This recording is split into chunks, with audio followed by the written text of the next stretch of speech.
दोस्तों, आज हम चर्चा करेंगे हेमरॉयड और उसके होम्योपैथिक उपचार की। हेमरॉयड को हम पाइल्स के नाम से भी जानते हैं। यह हमारे एनल कैनाल के अंदर बहुत सी वेन्स होती हैं, उनमें सूजन हो जाने के कारण होता है। अब सवाल उठता है कि उसमें सूजन क्यों आती है। सूजन जब हमारे एनल कैनाल के अंदर प्रेशर बढ़ता है तो उसके कारण वहाँ की वेन्स सूज जाती हैं। अब प्रेशर बढ़ने का कारण जो है मुख्य रूप से कॉन्स्टिपेशन है। जिन लोगों को स्टूल साफ नहीं होता है, जो लैट्रिन में जाते हैं तो बहुत देर देर तक बैठे रहते हैं, बहुत दबाव डालते हैं, ऐसे लोगों को हेमरॉयड होने की संभावना बढ़ जाती है। और अगर कॉन्स्टिपेशन की समस्या उनका समाधान नहीं हुआ तो वो परमानेंट हेमरॉयड में बदल जाता है। अब इसके साथ साथ जो लेडीज प्रेगनेंसी में है, फिटस के साइज बढ़ने के कारण भी हेमरॉयड हो सकता है। और भी बहुत से कारण हैं, सबका उल्लेख करना यहाँ संभव नहीं है। अब हम जानते हैं कि हेमरॉयड के लक्षण क्या होते हैं। तो एक तो हमारे एनल कैनाल में डिस्कम्फर्ट बना होता है, पेन होता है, कभी कभी जलन होती है, खुजली होती है और कभी कभी ब्लीडिंग भी हो जाती है। अब सवाल यह है कि हम हेमरॉयड के लिए क्या प्रिकॉशंस लें, इसका प्रिवेंटिव मेजर्स क्या है। इसके लिए चूंकि हमें कॉन्स्टिपेशन मुख्य कारण समझा कि इसका है, तो कॉन्स्टिपेशन को दूर करने के लिए हमें फाइबरस फूड, जिन फ्रूट्स में, वेजिटेबल्स में, मल्टीग्रेन में फाइबर्स है, उनका इंटेक हमें बढ़ाना होगा। साथ साथ हमें लिक्विड एंड वाटर का इंटेक बढ़ाना होगा, जिससे कि हमारा स्टूल क्लियर रहे। कुछ एक्सरसाइजेज करनी होंगी जिससे कि हम एक्टिव रहें और हमारा स्टूल क्लियर हो। हमें मिर्च मसाला, मसालेदार चीजें, चिकनाई की चीजें जो कॉन्स्टिपेशन करती हैं, उनको अवॉइड करना होगा। हेमरॉयड दो तरह का होता है, इंटरनल और एक्सटर्नल। जो हेमरॉयड एनल कैनाल के अंदर या रेक्टम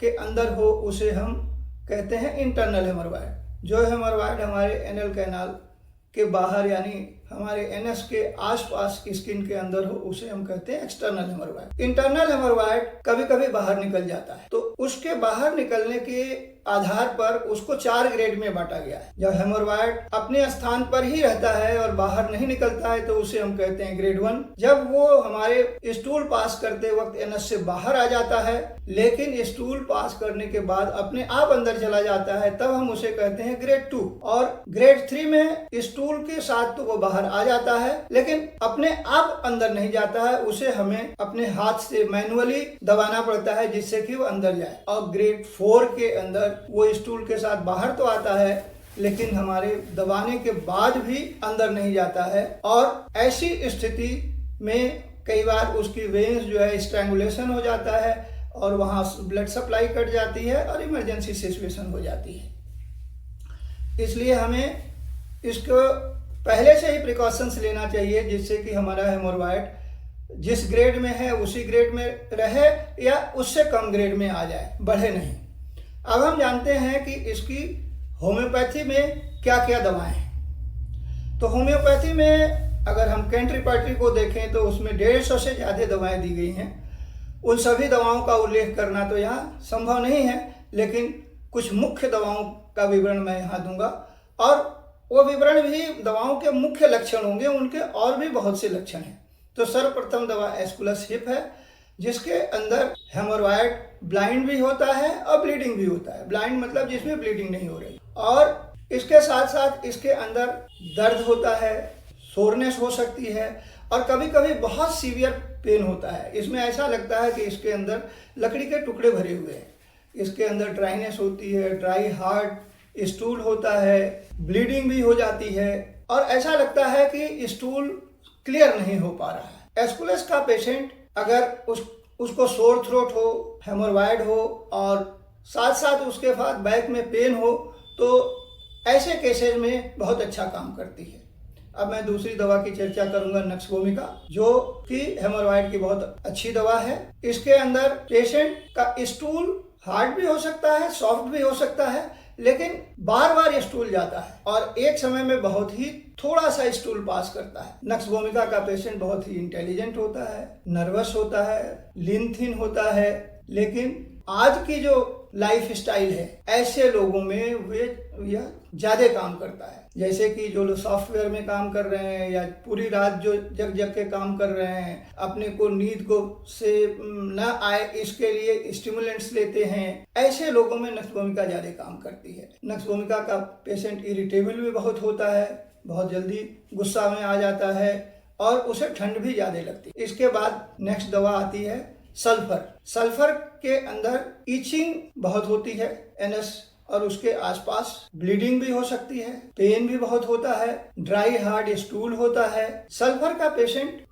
का जो टेम्परामेंट है, बॉडी टेम्परामेंट है, वो हॉट होता है, उसको गर्मी बहुत लगती है, पसीना बहुत आता है और उसके एनएस के आसपास उसमें रेडनेस बहुत रहती है। अब हम बात करते हैं रेटेनिया। रेटेनिया भी एक हेमोरॉइड की बहुत अच्छी दवा है। इसके अंदर सीवियर पेन होता है, जलन बहुत होती है, स्टूल पास करते वक्त तो उसके कई घंटों बाद तक दर्द और जलन बनी रहती है और अगर उसको वो पानी उस पर अप्लाई करे तो उससे हल्का फुल्का आराम मिलता है। इसके स्टूल भी ड्राई हार्ड होता है। इसके अंदर ऐसा लगता है कि रेक्टम के अंदर कांच के टुकड़े भरे हुए हैं, उसके कारण वो उसे परेशानी होती है। अब हम बात करते हैं एलोज सोकोट्रिना की, जिसके अंदर ग्रेप्स के गुच्छे यानी अंगूर के गुच्छे जैसे बने हुए होते हैं और इसके अंदर आपको कोल्ड वाटर से धुलने से, कोल्ड वाटर अप्लाई करने से बहुत आराम मिलता है। इसके एलोज के पेशेंट के अंदर रेक्टल इनसिक्योरिटी होती है कि जैसे वो गैस पास कर रहा है तो स्टूल पास हो जाता है, वो उसको कंट्रोल नहीं कर पाता है। उसके साथ साथ उसके अंदर पेट के अंदर गैस बहुत बनती है। ऐसे पेशेंट्स को एलोसोकोट्रिना बहुत अच्छा काम करता है। अब हम आते हैं म्यूरियाटिक एसिड पर। म्यूरियाटिक एसिड एक बहुत अच्छी दवा है और विशेष तौर से प्रेगनेंसी के दौरान होने वाले हेमोरॉइड में बहुत अच्छा काम करती है।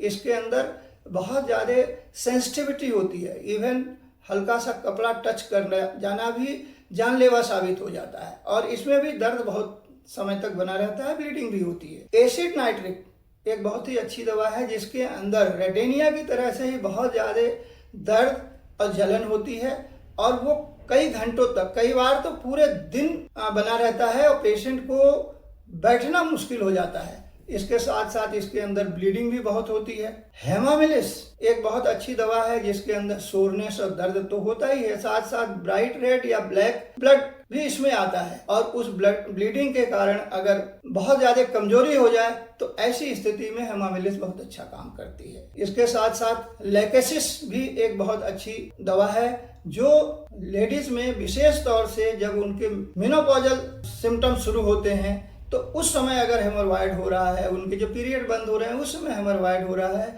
और उसके साथ उसके अंदर उसका कलर ब्लूइश पर्पलिश है, बहुत सेंसिटिव टू टच है और लैकेसिस के और सिम्टम जैसे शरीर में बहुत ज़्यादा गर्मी, गर्म पसीना, घबराहट, सांस लेने में दिक्कत, बंद कमरे में दिक्कत, इस तरह की जब प्रॉब्लम होती है तो लैकेसिस बहुत अच्छा काम करती है। इसके साथ साथ पियोनिया भी एक बहुत अच्छी दवा है जिसके अंदर दर्द भी होता है, ब्लीडिंग भी होती है। एक और दवा मैं यहाँ जिक्र करना चाहूँगा, मिलीफोलियम, जिसके अंदर अगर हेमोरॉइड में पेन नहीं है और ब्लीडिंग बहुत ज़्यादा है, वो भी ब्राइट रेड ब्लड है, तो उसमें मेलेफोलियम बहुत ही अच्छा काम करती है। तो इन दवाओं का हम समझते हैं आप उपयोग करके आप अपने इससे लाभ पा सकते हैं और सबसे जरूरी है कि आप अपने जीवन शैली को सुधारें, अपने खान पान बदलाव लाएं और हेमोरॉइड से आप मुक्ति पाएं। धन्यवाद।